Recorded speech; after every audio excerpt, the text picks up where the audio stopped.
당연히 들어본 적이 있지. 이 편법 약국은 사실 옛날부터 의약 분업이 시작된 이후로 계속 문제가 발생을 하고 있고 지금까지도 심심치 않게 관련 기사나 아니면 주변의 얘기를 통해서 듣고 있기 때문에 잘 알고 있는데, 의약 분업이란 말이지. 약이 분리가 되어 있는 시스템인데 그 얘기는 병원과 약국이 같이 있으면 안 된다는 거지. 여러 가지 어떤 독점도 좀 막고 이렇게 독점으로 운영이 되다 보면 이게 결국 또 환자들에게 피해가 갈 수 있는 문제가 발생을 하기 때문에 이제 철저하게 이런 부분에 대해서 이제 허가를 안 내주는 상황이기는 한데, 이게 좀 애매모호한 경우들도 좀 있어서 여러 가지 좀 이슈가 되고 있지. 그래서 편법 약국은 기본적으로 병원 건물 안에 약국이 들어가 있다거나, 일반 뭐 예를 들어 종합병원 같은 데 가면은 병원 안에 약제실이 따로 있는 것처럼 어떻게 보면 큰 건물 안에 이게 다 병원 건물인데 건물주가 의사야. 근데 밑에 1층에 약국이 들어가 있다거나 독점으로 들어가 있다거나 그러면 이제 이게 문제가 될 수 있다는 거지. 그래서 이걸 편법 약국으로 얘기를 하는 거고, 뭐 땅 같은 경우도 예를 들어서 병원 건물이 이렇게 있고 앞에 대지가 있는데 그 대지가 병원 의사의 땅이야. 거기다가는 약국을 못 짓는 거지.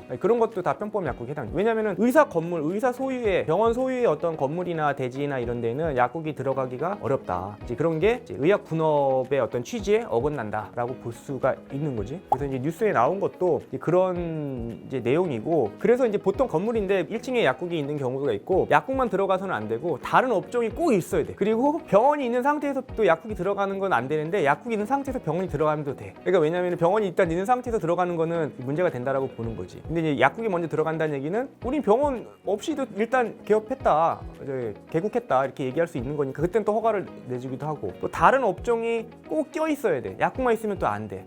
그런 것도 문제가 되고, 그래서 여러 가지 그런 법적인 규정이 있기 때문에 이런 것들에 좀 어긋나는 형태를 다 좀 편법 약국이라고 얘기를 하는 거고, 이제 가끔 이제 이런 게 뉴스에 나오지. 이게 과연 편법이냐 아니냐, 그 문제가의 소지가 있으니까. 그 건물이 이제 병원 소유면 밑에 약국이 이제 들어오면은 뭔가 이렇게 계약이 있었을 확률이 높단 말이지.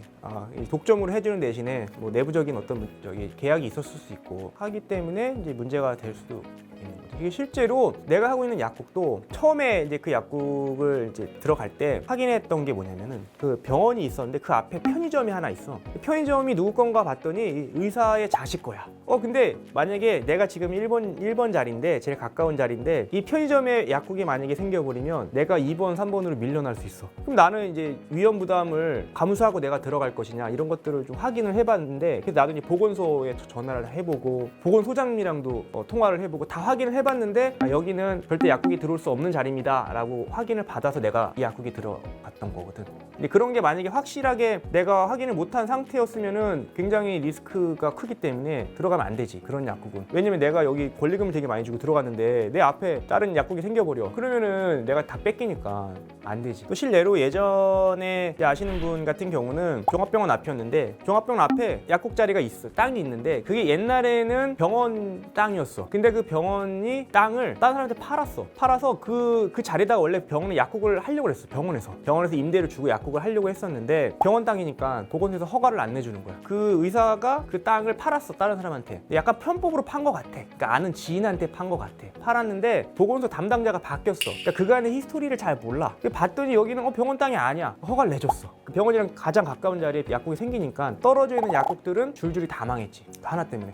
그런 일이 실제로 발생을 한단 말이지. 그런 일들이 많이 생긴단 말이지. 그래서 약국을 개업을 하거나 인수를 받을 때는 이제 그런 여러 가지 상황들도 다 확인을 좀 해보고 약국을 해야 되고, 이런 편법 약국들이 워낙 자리가 없으니까 어떻게든 이제 들어가려고 하다 보니까 문제가 생기고 이슈화 돼서 뭐 보건소랑 계속 뭔가 행정적으로 뭐 소송이 왔다 가기도 하고 뭐 문제가 생기기도 하고, 뭐 약사회 차원에서도 이렇게 생기면은 이게 뭐냐면은 하나 이렇게 신뢰가 생기면은 이게 우후죽순 엄청 생기거든, 전국적으로. 그래서 그 하나의 예가 생기지 않게 하기 위해서 아예 그냥 못하게 해버리는 거지.